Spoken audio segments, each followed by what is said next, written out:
Hello again. I wanted to show you how to work on this autumn color and count worksheet. You'll have to do one of these today and another one tomorrow. So for tomorrow, if you forget how to do this, you can just look at this video.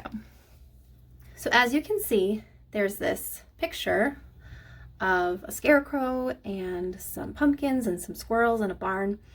And down below here, there are 4 pictures.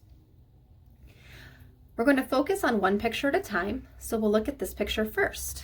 This is a pumpkin. What they want you to do is look up in this picture and find all the pumpkins that you can and count them all. It doesn't matter what size they are.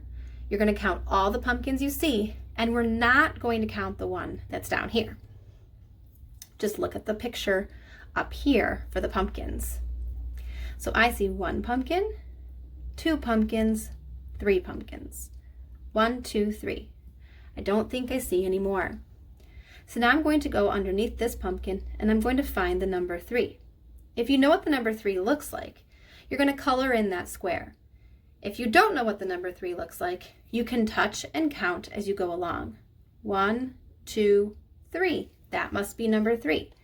You can take any color you like, except please don't use too dark of a color because we'd like to see the number underneath. And you're going to color in just that square. And now it says that there are 3 pumpkins up here, and that's the truth. Now we're going to look at the brooms. Remember, we're not going to count the one down here. We're only counting the one up in this rectangle. I see 1, 2 brooms. Do you see any more? Nope, just 2. So now I'm going to come down here and color in the number 2. If you know what it looks like, go ahead and color it in. If you're not sure, just point and count. 1, 2. Oh, that must be the 2. You can switch colors if you'd like.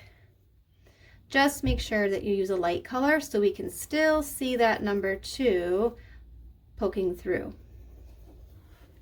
All right, we're going to do the same thing with the scarecrow. Let's look up here and find how many scarecrows we see. Just the 1.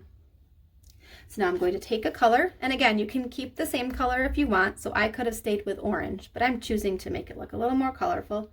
And I'm going to color in the number 1. And the same thing with the squirrels. Let's look above and find any squirrels that we see. 1, 2. At first I thought that might be a squirrel in his pocket, but I think that's a mouse. So we're going to stick with just the 2. So down here, 1, 2. I'll pick a color and color in just the number 2. Notice for each picture, I only colored in 1 number because there's only 1 answer. Now that I'm done, I'm going to go back and color in the picture at the top. If you'd like to, you can take a picture or a short video of you showing off your work. Have fun!